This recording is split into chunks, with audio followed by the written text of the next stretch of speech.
పరిస్థితుల్లో కోర్టు నుంచి స్పష్టమైన తీర్పు కోసం వేచి చూస్తున్నాం అధ్యక్ష. రామారావు అధ్యక్ష, గౌరవ మంత్రి గారు తమ సమాధానంలో సుమారుగా 409 కోట్ల వరకు జరిగిందని చెప్పారు. ఇది పర్యాటక శాఖ అధీనంలో ఉన్న పాత భవనాలను కూల్చేసి ఒక లావిష్గా సుమారుగా 400 కోట్ల పైన ఖర్చుతో కొత్తగా ఈ భవనాలు కట్టడం అనేది ఎంత కాంట్రవర్సీ ఉందో రాష్ట్ర ప్రజలందరికీ కూడా తెలుసు. పర్టికులర్గా విశాఖపట్నంలో దీనిలో 7 భవనాలు కట్టారు అధ్యక్ష. 7 భవనాల్లో ఏ ఒక్క బ్లాక్ కూడా అసలు ప్రయోజనం ఏంటో కూడా తెలియని పరిస్థితి. దానిలో ఒకటి ప్రెసిడెన్షియల్ సూటు, ఇంకో 2 విల్లా సూట్స్, మిగిలిన 4 బిల్డింగ్లు కూడా భవనాలు కూడా కొంత దూరంగా సముద్రానికి అభిముఖంగా కట్టారు. దీనిలో ఈ భవనాలన్నీ కూడా చూసినట్టయితే వ్యక్తిగత వినియోగానికి కట్టుకున్న భవనాలాగే కనిపిస్తుంది. రామారావు మీరు అడిగిన ప్రశ్న ఏంటి? మీరు ఏమడిగారు? అందులో దానికి కూడా వస్తాను అధ్యక్ష. మీరు అడిగిన ప్రశ్నకి అనుబంధం ప్రశ్న అడగండి. భవనాలు మీరు డిబేట్ వెళ్ళకండి. కదా, మీరు సబ్జెక్ట్ డిబేట్ అవ్వకండి చెప్పాలా ప్లీజ్. సబ్జెక్ట్ డిబేట్ అవ్వకండి. మీరు అడిగిన దాని మీద మంత్రి గారు చెప్పారు, మీరు అనుమతులు ఉన్నాయన్నారు, దానికి సంబంధం లేవంటే చెప్పండి, అంతే తప్ప. అనుమతులు ఇచ్చిన చోట కూడా ఏ ఒక్క భవనం కూడా అనుమతుల ప్రకారం నిర్మాణం జరగలేదు. అది అడగండి. ఏ ఒక్క భవనం కూడా అనుమతుల ప్రకారం నిర్మాణం జరగలేదు. నేను గౌరవ మంత్రి గారిని అడుగుతున్నాను, అసలు ఈ భవనాలు దేనికి కట్టారు, దేనికి వినియోగిస్తారని చెప్పి నేను గౌరవ మంత్రి గారిని అడుగుతున్నాను. అడగండి. తర్వాత భవన నిర్మాణాలు కూడా ఏ ఒక్కటి కూడా అనుమతుల ప్రకారం జరగలేదు. ఇంకొక అనధికారంగా ఉన్న విషయం ఏంటంటే, ఇందులో చెప్పనివ్వండి పూర్తిగా. ఇందులో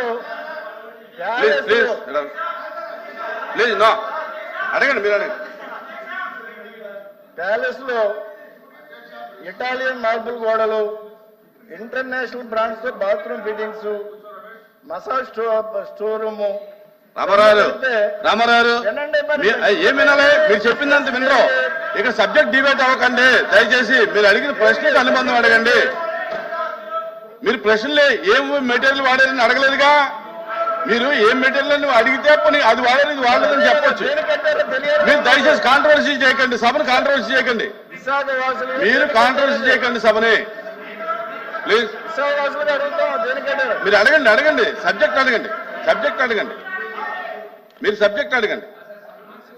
సబ్జెక్ట్ అయితే సబ్జెక్ట్ కాపాడు. మీరు అనుకున్న సబ్జెక్ట్ కాదు.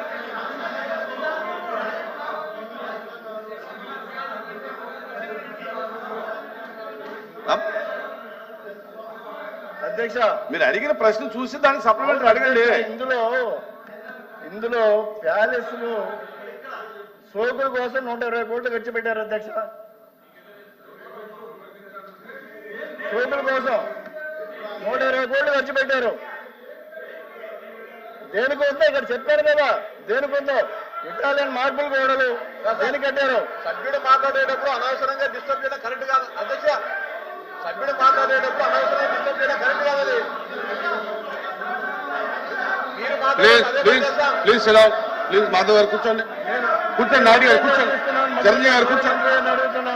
రామారావు గారు అడగండి. ఇంత లావిష్గా కట్టిన బిల్డింగ్స్ ని ప్రభుత్వం ఏం చేయబోతుంది, ఏ విధంగా ఉపయోగించబోతుంది, అసలు ప్రజల వాసులకు ఏమైనా ఉపయోగం ఉందా, రాష్ట్ర ప్రజలకు ఏమైనా ఉపయోగం ఉందా, గౌరవ మంత్రి గారిని చెప్పాల్సిందిగా నేను మీ ద్వారా రిక్వెస్ట్ చేస్తున్నాను. మంత్రి గారు ప్లీజ్ మంత్రి గారు చెప్తున్నారు. కూర్చోండి ప్లీజ్ కూర్చోండి. అధ్యక్ష మంత్రి గారు చెప్పండి. ప్రధానమైనటువంటి సమస్య ఉత్పన్నమైన దానికి కారణం వారు అడిగిన ప్రకారంగా ఏదైతే దేనికోసం అయితే కేటాయించబడిందో దానికి భిన్నంగా అక్కడ ఉన్నటువంటి కొండలు మరియు నీటి వనరుల విషయంలో స్థానిక ప్రజల అనుమతి లేకుండానే భూ వినియోగ మార్పిడి జరిగిందనేది ప్రధానమైన సమస్య. అదేవిధంగా ఋషికొండకి అపారమైన నష్టం కలిగించారండి. ఇక్కడ అధ్యక్ష విశాఖపట్నం ఋషికొండ బీచ్ అనేది అది పూర్తిగా మనకి బ్లూ ఫ్లాగ్ బీచ్ అధ్యక్ష. మొత్తం రాష్ట్రంలో ఉన్నటువంటి అన్ని బీచ్ల్లోనూ బ్లూ ఫ్లాగ్ బీచ్ ఏదైనా ఉందంటే అది ఋషికొండ బీచ్ అధ్యక్ష. ఆ బీచ్ లో ఏ ఉద్దేశంతో అయితే దీన్ని ప్రారంభించారో ఏం చెప్పారంటే, అంతకుముందు అక్కడ 58 గదులతోటి ఒక అద్భుతమైనటువంటి రిసార్ట్ ఉండేది, హరిత రిసార్ట్ మనకి ఆంధ్రప్రదేశ్ లో ఉన్నటువంటి అన్ని రిసార్ట్స్ కంటే కూడా బెటర్ ఇన్కమ్ ఇచ్చినటువంటి రిసార్ట్స్. ఒక సంవత్సరంలో 7 కోట్ల నుంచి 16 కోట్ల వరకు ఆదాయం ఇచ్చినటువంటి రిసార్ట్స్ అవి డిమాలిష్ చేశారు. అన్ని అద్భుతంగా ఉండగానే అవి డిమాలిష్ చేసేటప్పుడు వారు చెప్పిన మాట ఏంటంటే, ఇంతకంటే అద్భుతమైన రిసార్ట్స్ కడతాం, ఇంతకంటే ఎక్కువ మందికి ఉపయోగంలోకి తీసుకొస్తామని చెప్పి అక్కడ వారు కట్టింది ఈ ప్యాలెస్. అందులో ఉంది, చదువుకోండి. ఇవాళ అక్కడ గజెట్ లో ఉందో అవన్నీ చదువుకోండి. వాళ్ళు గదులు కడతామని చెప్పి చేసిన పని ఏంటి తెలుసా అధ్యక్ష? విజయనగరం బ్లాక్ అని కట్టారు. అందులో 3 బ్లాకులు అప్పటి ముఖ్యమంత్రి గారికి, అప్పుడు వారి కుటుంబ సభ్యులకి ఏర్పడేలాగా. కళింగ బ్లాక్ అని కట్టారు, అందులో అఫీషియల్స్ కి. అదేవిధంగా గల్బది బ్లాక్ అని కట్టారు. దాని తర్వాత వేంగి బ్లాక్ అని కట్టారు. ఇవన్నీ కూడా 7 బ్లాకులు కట్టి 7 బ్లాకుల్లో మొత్తం అన్ని కలిపి మనకు రూములను వేడే మేము ప్రత్యక్షంగా చూసాం. డిప్యూటీ చీఫ్ మినిస్టర్ గారు చూశారు, ముఖ్యమంత్రి గారు చూశారు, మేము వెళ్ళి చూసాం. వీళ్ళు చెప్పిన మాట వాళ్ళు ఆ రోజున అప్లికేషన్ పెట్టినప్పుడు విని సావధానంగా వినండి. ఇప్పుడు అప్లికేషన్ పెట్టినప్పుడు వారు చెప్పిన మాట, దీన్ని బెటర్ రిసార్ట్ గా చేస్తామని చెప్పి చివరిలో ఒక జీవో ఇచ్చారు అధ్యక్ష. ఆ జీవో ఇచ్చినప్పుడు దీన్ని ముఖ్యమంత్రి గారి యొక్క నివాసం కోసం జీవో నెంబర్ కూడా చెప్పాను. కమాన్ రండి తీసుకుందాం. జీవో నెంబర్ లో చెప్పింది ముఖ్యమంత్రి గారికి నివాసం కోసం, క్యాంప్ ఆఫీస్ కోసం కట్టుకుంటామని చెప్పారు. అదేవిధంగా మంత్రులు ఎవరైనా అక్కడికి వచ్చినప్పుడు ఉండడానికి కడతామని చెప్పారు. వచ్చిన ఒరిజినల్ అప్లికేషన్ లో ఏం చెప్పారు? మేము మంచి రిసార్ట్స్ కడతాం, ఇంతకంటే అద్భుతంగా చేస్తామని చెప్పి ఈ రకంగా చేశారు. ఇందులో మొత్తం అన్ని కలిపి వాళ్ళు ఖర్చు పెట్టింది 481 కోట్ల రూపాయలు ఖర్చు పెట్టి, దీంట్లో బాత్ టబ్ ఉంది అధ్యక్ష 12 లక్షల రూపాయలు. అవి మొత్తం మీరు తీసుకుంటే లోపలికి వెళితే ఇంద్రభవనం అధ్యక్ష, ఇంద్రభవనం. మీరు నిజంగా జెన్యూన్ గా చెప్పిన ప్రకారం చేసుంటే ఎందుకు మీరు అందరినీ రానివ్వలేదు? మీకు ఆ రోజు ఒక సామెత ఉంది అధ్యక్ష, ఒక సామెత చెప్తాను. ఇది ఎంత వైలేషన్ అంటే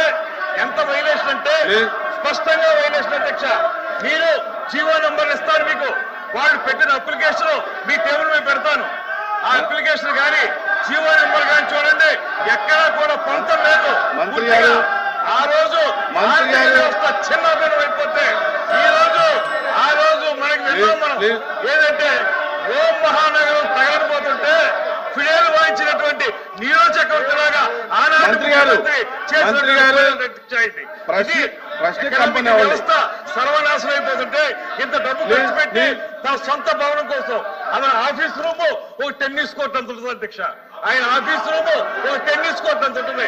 ఇవన్నీ ఖర్చు పెట్టి ఎవరి డబ్బులు, ప్రజా డబ్బుల్ని ఇలా మోసం, ఇంకా సిగ్గు లేకుండా ఏ రకంగా మాట్లాడతారు, ఏ రకంగా అడుగుతారు వీళ్ళు, ఏ రకంగా ప్రశ్నిస్తారు? ఇంత అన్యాయం చేసి ఇవాళ జీవోలన్నీ ఉన్నాయి. పెడతాను నేను, వాళ్ళు చూసుకుని చదువుకోనండి, సమాధానం చెప్పుకోనండి.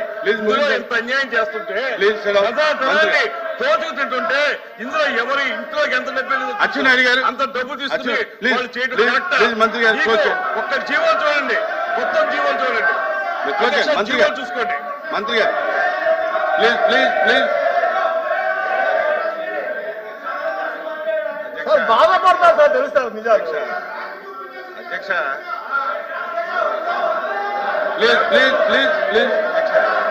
ప్లీజ్ మంత్రి గారు కూర్చోండి. I don't want to yield because they are telling wrong.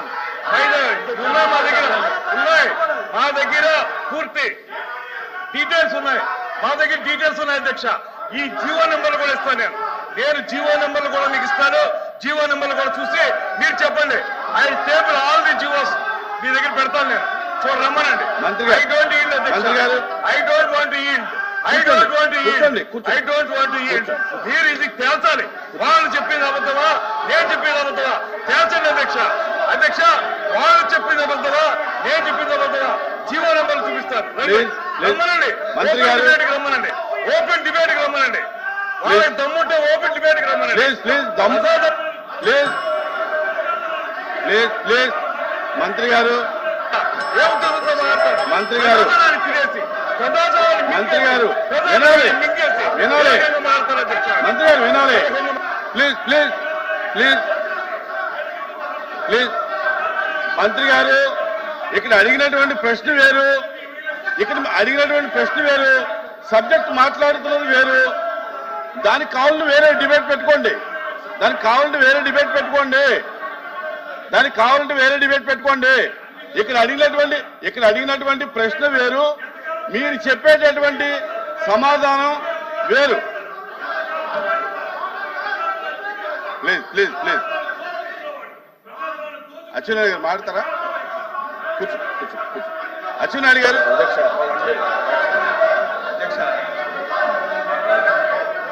Please please please మీరు రండి, ఒకసారి రండి, రమ్మనండి. Please please please coach committee వేయండి, వాళ్ళు కూడా తెలుసుకోమనండి, వాళ్ళు కూడా తెలుసుకోమనండి. అచ్చెన్నాయుడు గారు అధ్యక్ష కూర్చోండి కూర్చోండి. రాంగోపాల్ రెడ్డి గారు కూర్చోండి, రాంగోపాల్ రెడ్డి గారు కూర్చోండి కూర్చోండి, మీరు కూడా కూర్చోండి కూర్చోండి. రమేష్ గారు మాధవ్ గారు కూర్చోండి ప్లీజ్ ప్లీజ్. భాషా గారు కూర్చోండి. శ్రీకాంత్ కూర్చోండి. అధ్యక్ష, అది వీళ్ళు చూస్తే ఈ రకంగా మాట్లాడరు అధ్యక్ష. అధ్యక్ష మంత్రి గారు వినండి. అచ్చెన్నాయుడు గారు సూటిగా అధ్యక్ష కాదు, అచ్చెన్నాయుడు గారు ఒక్క నిమిషం కాదు. ఇవాళ అడిగినటువంటి ప్రశ్నలు వేరు, సబ్జెక్టు డిబేట్ అయింది. మీరు కాదు ఇక్కడ అడిగినటువంటి ప్రశ్న అయితే అధ్యక్ష, ఒకవేళ దానికి కావాలంటే వేరే డిబేట్ నేను అధ్యక్ష నేను ఎవరిని అధ్యక్ష ఎవరిని విమర్శించదలుచుకోలేదు. ఇప్పుడే కాదు, ఎప్పుడు విమర్శించను కూడా, ఉన్న వాస్తవాలు చెప్పాలి. ఆ రోజు అధ్యక్ష మాట్లాడుతుంటే అధ్యక్ష అరే మంత్రి గారు మాట్లాడు, గౌరవ మంత్రి గారు మాట్లాడుతుంటే కూర్చోండి అమ్మా. అధ్యక్ష అది కూర్చోండి అధ్యక్ష, అది వీళ్ళు చూస్తే ఈ రకంగా మాట్లాడరు అధ్యక్ష. అది కన్స్ట్రక్షన్ అయినన్ని రోజులు అధ్యక్ష, కన్స్ట్రక్షన్ అయినన్ని రోజులు ఎవరైనా సరే ఈ రాష్ట్రానికి మీరు నూర్చుంటారా? ఎవరైనా ఒక ప్రభుత్వం ఈ రాష్ట్రానికి మంచి జరుగుతున్నటువంటి ఏదైనా ఒక ప్రాజెక్ట్ గాని ఒక కార్యక్రమం చేస్తే దాపరకం పెట్టదు అధ్యక్ష. అది ఎప్పటికప్పుడు చెప్తుంటది. అది కన్స్ట్రక్షన్ అయిన రోజులు అధ్యక్ష ఎవరిని చూపించలేదు. ఆ రోజు సాక్షాత్తు మున్సిపల్ అడ్మినిస్ట్రేషన్ మినిస్టర్ గా ఉన్నటువంటి బొత్స సత్యబాబు గారు కూడా చూశారని నేను అనుకోవట్లేదు అధ్యక్ష. మొత్తం తార్పన్లు కట్టి మొత్తం అది ఒక పక్క పెట్టండి అధ్యక్ష. అది మేము ఎందుకు అంటున్నామంటే బిల్డింగ్లు అధ్యక్ష, బిల్డింగ్ నేను ఆ రోజు అధ్యక్ష ఆ రోజు నేను సభలో ఉన్నాను. లాస్ట్ మున్సిపల్ అడ్మినిస్ట్రేషన్ మినిస్టర్ గా సత్యబాబు గారు ఉన్నారు, నేను కూడా శాసనసభ్యుడిగా సభలో ఉన్నాను. 4 రోజులు అధ్యక్ష ఉపన్యాసం చేశారు. ఏంటని, ఏదైనా ఒక ఎస్ఎఫ్టీ కడితే 4,000 రూపాయలు కడతారు, లేకపోతే 4,500 కడతారు. ఆ రోజు వినండి చెప్పనివ్వండి, రికార్డ్ అవ్వాలి అధ్యక్ష. మేము ఎందుకు ఇంత కరప్షన్ ఎందుకు జరిగిందంటే అధ్యక్ష, ఆ వేళ సత్యబాబు గారు రికార్డ్స్ ఉన్నాయి, అసెంబ్లీలో రికార్డ్స్ ఉన్నాయి, ఇక్కడ రికార్డ్ 4,500 రూపాయలు కట్టవలసిన ఎస్ఎఫ్టీ ఆ రోజు మనం అసెంబ్లీ, శాసన మండలి, అదేవిధంగా సెక్రటేరియట్ మనం కట్టి ఇది 6,000 రూపాయలు చిల్లరకి ఎస్ఎఫ్టీ ఇచ్చేశారు. మొత్తం చంద్రబాబు నాయుడు గారు, నారాయణ గారు మొత్తం దోపిడీ చేశారని అధ్యక్ష 5 రోజులు అధ్యక్ష 6,000 రూపాయలు ఎస్ఎఫ్టీ కట్టినటువంటి శాసనసభకి 5 రోజులు మాట్లాడారు అధ్యక్ష. ఋషికొండ ఎస్ఎఫ్టీ ఎంత అధ్యక్ష? 26,000 రూపాయలు ఎస్ఎఫ్టీ పెంచి కట్టారు అధ్యక్ష. 26,000 ఎస్ఎఫ్టీ, 26,000. సిగ్గుపడాలి. చేసిన తప్పు చేసి చెప్పకుండా సిగ్గుపడాలి అధ్యక్ష. వీళ్ళు ఇంకా ఎదురుదాడి చేస్తున్నారు. సిగ్గుపడాలి.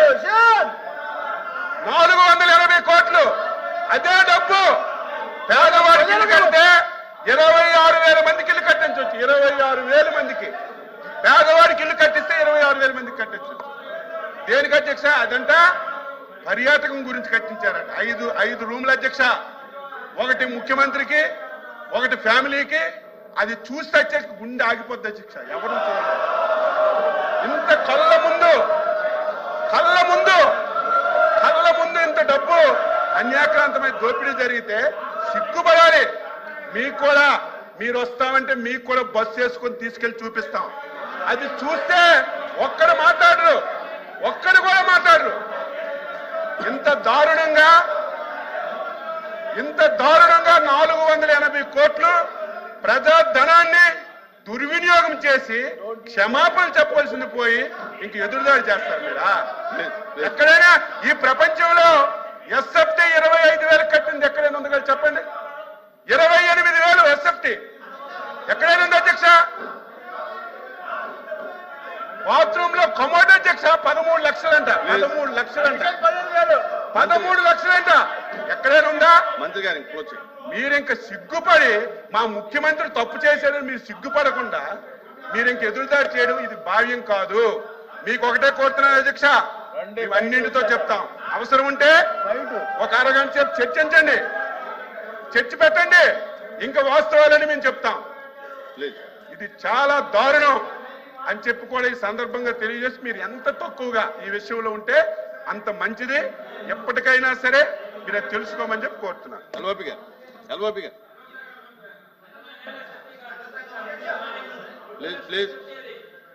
ప్లీజ్. అధ్యక్ష, గౌరవ సభ్యులు మాట్లాడుతున్నప్పుడు దయచేసి సమయం పాటించాలి అధ్యక్ష. ఒక సభ్యులు అంటారు దమ్ముందా, ఒక సభ్యులు అంటారు రండి చూసుకుందాం, సిగ్గుపడాలి, సిగ్గుందా. ఇదేమి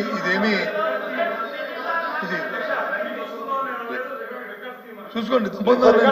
చూడండి, చెప్తున్నారు కదా రండి చూపిస్తా అన్నాం. మీరు రండి చూపిస్తా అన్నాం అంతేగాని వాళ్ళ రండి చూసుకున్నాం. మాకు అంత తెగువ లేదు, అంత ధైర్యం లేదు. ఇదేం తాలింకైనా వస్తుంది కాదు. మేము రండి చూసుకున్నట్టు సార్. నేను అన్ని మాట కానీ ఆయన దమ్మని మాట కానీ మాట్లాడకపోతే దమ్మని మాట మాట్లాడారు. నేను రికార్డు చూసుకొని దమ్మన్నారు, దమ్మని మాట మాట్లాడారు.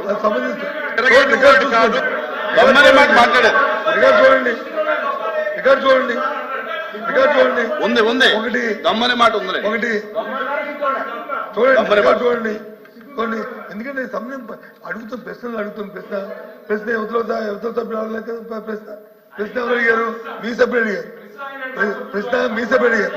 అడిగితే ఆయన ఏం చెప్పారు అధ్యక్ష? సమాధానం నేను చెప్తున్నాను. ఎందుకు వాళ్ళందరూ అంత మూకుమ్మడిగా దాని మీద ఫ్యాక్ట్స్ చెప్తాను, మీకు చదివి అనిపిస్తాను. చూడండి, government have issued orders committee of officers transit accommodation setting up. Sir minister గారు నేను ఎల్ఓపి గారికి అవకాశం ఇచ్చాను. మీరు తర్వాత మీరు మాట్లాడండి. మీరు అలాగే ఇంటర్వ్యూని అయ్యి ఇబ్బంది పెడితే మాట్లాడండి. ఎల్ఓపి గారు మీరు అలా అభివృద్ధి సాధించారని చెప్పినట్టు చెప్తారు. జీవో ఇచ్చింది పబ్లిక్ డాక్యుమెంట్. అది కాదన్నది ఎవరు? వెనకంటే మాట్లాడుతున్నారు అధ్యక్ష. తప్పుదా? అన్ని మీరే మాట్లాడుకుంటారు. మీ మాట మాట్లాడలేదు. ఇక్కడ మాట్లాడలేదు. నో అధ్యక్ష.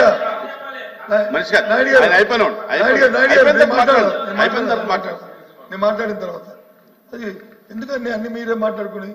అధ్యక్ష, దయచేసి మొదటగా అలాంటి పదాలు వాడి అనవసరం బేజాలు పోవడం అనేది సమంజసం కాదనేది మీ ద్వారా నేను కోరుతాను అధ్యక్ష. ఒకటి. రెండోది ప్రశ్న ఏంటి అధ్యక్ష? అనుమతులు ఉన్నాయా లేదండి, అనుమతులు ఉన్నాయని మంత్రి గారి కమిటీకి చెప్పారు. చెప్పి మళ్ళీ ఆయన మాటల్లో అంటారు ప్రజల తాలూకు ఆమోదం లేకుండా ఎవరైనా బిల్డింగ్ ప్రభుత్వ పనికి భవనాలు కట్టినా ప్రైవేట్ భవనాలు కట్టినా ప్రజల ఆమోదం ఉంటుందా? ప్రజలతో పక్కింటో ఆ ప్రజలు అడుగుతారు అధ్యక్ష. మున్సిపల్ అడ్మినిస్ట్రేషన్ గవర్నమెంట్ దానికి కావాల్సిన పరిపాలన శాఖ దానికి కావాల్సిన పర్మిషన్ ఇస్తాయి, అది కడతారు అధ్యక్ష. దాంతోపాటు అది ప్రభుత్వ భవనం. ఇప్పుడు జీవో చూపెట్టారు, ఆ జీవోని ఎవరు కాదన్నారు, మేమేమి డిఫర్ అవ్వట్లేదే. ఎస్ ఎస్ ఎవరు డిఫర్ అవ్వట్లేదు. నేను రికార్డు డిఫర్ అవట్లేదు అన్నారు కదా, ఒప్పుకున్నా అన్నారు కదా on behalf of our party I'm record. నేనేమే కాదనలేదే, నేను చెప్తానమే. ఎస్ భవనాన్ని ప్రభుత్వ భవనాలుగా కట్టాము, దాన్ని ముఖ్యమంత్రి నివాసం కోసం వాడతాము, ప్రధానమంత్రి విడుదల కోసం వాడతాము, లేదా రాష్ట్రపతి విడుదల కోసం వాడతాము. ముందు అది ప్రభుత్వ భవనాలుగా దాన్ని కట్టాం. హైదరాబాద్ కట్టాము అధ్యక్ష. హైదరాబాద్ పబ్లిక్ బిల్డింగ్లు తీసి హైదరాబాద్ లో వచ్చి ప్రభుత్వ భవనం కట్టాం. ఆ రోజు ఎవరు కట్టారు అధ్యక్ష? దాని తర్వాత వచ్చిన ముఖ్యమంత్రి లేరు అధ్యక్ష అందులోను.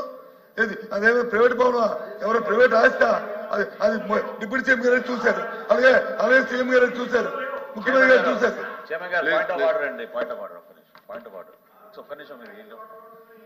సార్ క్వశ్చన్ అవర్ లో మీరే మొన్న సభ జరుగుతున్నప్పుడు నిబంధన ఏర్పాటు చేశారు. మీరు సభ్యుడు రెస్క్యూకి రావాలి కదా సార్. మీరు ఏమండి చైర్మన్ గారు, మీరు సభ్యుడు యొక్క రెస్క్యూకి రావాలి కదా. అవును, ప్రశ్న అడిగింది రామారావు గారు. అవును, రామారావు గారికి సమాధానం చెప్తున్నప్పుడు అక్కడి నుంచి అంతమంది లేచి మళ్ళీ దానికి ఫర్దర్ గా వాళ్ళు ఈ విధంగా గలాటా చేస్తుంటే సార్ మీరు ఒక పక్కే చూసారు, రెండో పక్క కూడా చూడండి. ఇటుపక్క కూడా మాట్లాడుతున్నారు, ఏంటంటే ఇటుపక్క కూడా మాట్లాడుతున్నారు. మీరు నేను ఎవరికి అనుమతి ఇవ్వలా, దీని గురించి నేను ఎవరికి అనుమతి ఇవ్వలా, దీనికి సిగ్నేటరీస్ తప్ప ఎవరికి అనుమతి ఇవ్వలా అనేది ఈ ప్రశ్న పైన ఎల్ఓపి గారికి హక్కు ఉంటుంది, మంత్రికి హక్కు ఉంటుంది. ఈ ప్రశ్న పైన ఏమంటే మంత్రులకి ఎల్ఓపికి ఆ ప్రివిలేజ్ ఉంటుందండి. ఈ ప్రశ్న పైన చైర్మన్ గారు ఒక్క నిమిషం, ఈ ప్రశ్న పైన సుదీర్ఘమైన చర్చకి ప్రభుత్వం సిద్ధంగా ఉంది. శాసనసభలో కూడా గంట సేపు చర్చించాం. మీరు అనుమతిస్తే ఈ క్వశ్చన్ ని మీరు హాఫ్ అన్ అవర్ డిస్కషన్ గా మీరు ప్రభుత్వం తరఫు మేము ప్రపోజ్ చేస్తాం, పెట్టమనండి. సుదీర్ఘ డిస్కస్ చేద్దాం దాని గురించి.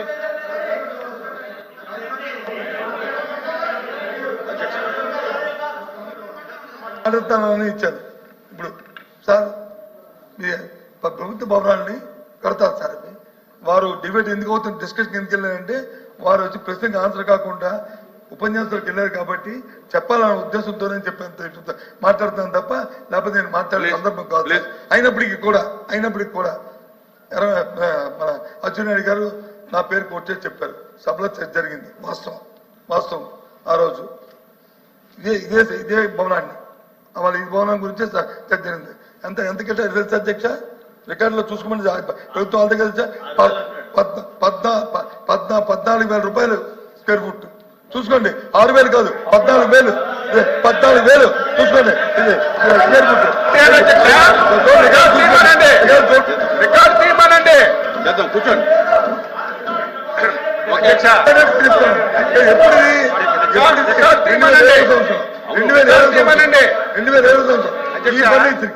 ఈ ఫర్నిచర్ తో నాయుడు గారు నాది అయిపోయిందని మాట్లాడుతుంది, నాకు అయిపోయింది, నాది అయిపోయిందని మాట్లాడు. నేను తప్పు మాట్లాడితే మీరు సత్యం రికార్డులు అంతా రికార్డ్ అవుతుంది. ఏది మనం కూడా సీనియర్ సభ్యులం కాబట్టి తప్పు మాట్లాడి రికార్డులో తొలగిస్తే లేదు ఇంకోటి మాట్లాడితే మనం తలదించుకోవాల్సి వస్తుంది. అందుకు తప్పు మాట్లాడింది కాబట్టి దయచేసి మీరు మాట్లాడింది చెప్పారు, మీకున్న అవగాహనతోనో లేకపోతే జ్ఞాపకంతోనో మీరు చెప్పారు. నేను మాట్లాడిన వాళ్ళ సభలో 14,000 రూపాయలు చెప్పాను, ఇంక్లూడింగ్ ఫర్నిచర్తో కలిపి. ఇవాళ మీరు చెప్తుంది ఇంక్లూడింగ్ ఫర్నిచర్తో కలిపి 25,000 చెప్తున్నారు. కాదండి అది కూడా చెప్పండి, తప్పు కాదని చెప్తే ఇంక్లూడింగ్ ఫర్నిచర్ కాదు, ఓన్లీ కన్స్ట్రక్షన్ 25,000 అయిందంటే ఓకే, అది మీ తాలూకు స్టేట్మెంట్, ఇది నా తాలూకు స్టేట్మెంట్. Including furniture 14,000.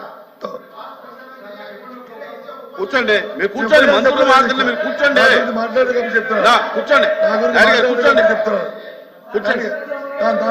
ఒక నిమిషం కోట్ చేస్తాను. నాయుడు గారు ఒక నిమిషం కోట్ చేస్తాను, మీరు మాట్లాడుకోండి. ఏంటి అయింది అధ్యక్ష? ఇప్పుడు ప్రభుత్వాలు భవనాలు కడతాయి. ఇది ఎప్పుడు 2007వ సంవత్సరం కట్టాం.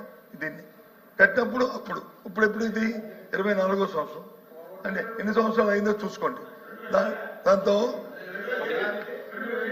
2017 సారీ కరెక్ట్ చేశారు థ్యాంక్ యూ కరెక్ట్ చేశారు మా మంత్రి గారు కరెక్ట్ చేశారు థ్యాంక్ యూ 2017 7 సంవత్సరాలు అయింది కట్టారు అధ్యక్ష. కానీ వారు అంటుంది ఇది అదేం ప్రైవేట్ భవనం కాదు అధ్యక్ష, అది జగన్మోహన్ రెడ్డి గారితో లేదా బొత్స సత్యనారాయణ గారితో అచ్చెన్నాయుడు గారితో భవనం కాదు అధ్యక్ష, అది ప్రభుత్వ భవనం. మీరే చూశారు సాక్షాత్తు సీఎం గారు డిప్యూటీ సీఎం గారు చూసి ఎంత అద్భుతంగా భవనం కట్టారు, దీని సందర్శన పెడదాము, దీని తాజ్మహల్ కంటే బాగుంది అని చెప్పారు కదా అధ్యక్ష. అందులో ఏమైనా అవకతవకలు జరిగితే, అందులో అవినీతి జరిగితే ఎంక్వైరీ చేయండి అధ్యక్ష, చర్య తీసుకునే అధ్యక్ష. అయ్యే తోటకి ఇచ్చాము అధ్యక్ష, అద్దె ఇచ్చాము అధ్యక్ష, అంటే ఇచ్చాము అధ్యక్ష. దయచేసి ఇవన్నీ కాకుండా అది ప్రభుత్వ భవనం, దాని మీద ఏం చెప్పుకునేదే ప్రభుత్వ భవనం, దాని మీద మీ నిర్ణయం మీరు తీసుకోండి. ప్రభుత్వం మీది, దాంట్లో ఏం పెడతారో ఏం చేస్తారో చేయండి. అవినీతి ఏం జరుగుతా ఎంక్వైరీ చేయండి, చర్యలు తీసుకోండి. మంత్రి గారు క్వశ్చన్ ఎందుకు వచ్చిందంటే ఇది బేసిక్ గా వాళ్ళు దేనికోసం అయితే చేస్తామనేటువంటిది ఉటంకించారో దానికి భిన్నంగా ఇందులో సిఆర్జెడ్ అనుమతి పొందినటువంటి 9.88 ఎకరాల కంటే ఎక్కువ భూమిని అక్రమంగా ధ్వంసం చేయటం జరిగిందనేది ఫైండింగ్స్ వచ్చినాయండి వాళ్ళు వేసిన సబ్ కమిటీలో. ఆ సబ్ కమిటీ తర్వాత మళ్ళీ గౌరప్పన్ గారు అనేటువంటి minister of environment and forest చెందినటువంటి వారిని కమిటీ వేసి మళ్ళీ దాని మీద ఎంక్వైరీ చేయించారు. ఇవన్నీ జరిగిన మీదట ఒరిజినల్ గా అయితే మనకి జీవీఎంసీ నుంచి కానీ లేదా సిఆర్జెడ్డి నుంచి కానీ అప్రూవల్ ఉన్నమాట వాస్తవం, కానీ దానికి డీవియేట్ అయిపోయి ఎక్కువ ఏరియాని ధ్వంసం చేశారనే దాని మీదే కోర్టుకు వెళితే కోర్టు కమిటీ వేసిన సబ్ కమిటీ గౌరప్పన్ గారిని వేశారు, వాళ్ళు దాన్ని ఎంక్వైరీ చేస్తున్నారు. అందులో బేసిక్ గా కొన్ని తప్పులు ఉన్నాయనేటువంటి మాట స్పష్టంగా వాళ్ళు చెప్పారు. చెప్పిన మీద మళ్ళీ ఇంకో కమిటీ పడింది. ఆ కమిటీ యొక్క తీర్పు వచ్చే లోపలనే గౌరప్పన్ గారు చనిపోయారు. ఆ తీర్పు ఇంకా మనకు రావాల్సి ఉంది. దాని తర్వాత ఇందులో వీళ్ళు గవర్నమెంట్ ఇచ్చినటువంటి ఆర్డర్ లో క్లియర్ గా వాళ్ళు ఏం చెప్పారండి, in the Jio second red above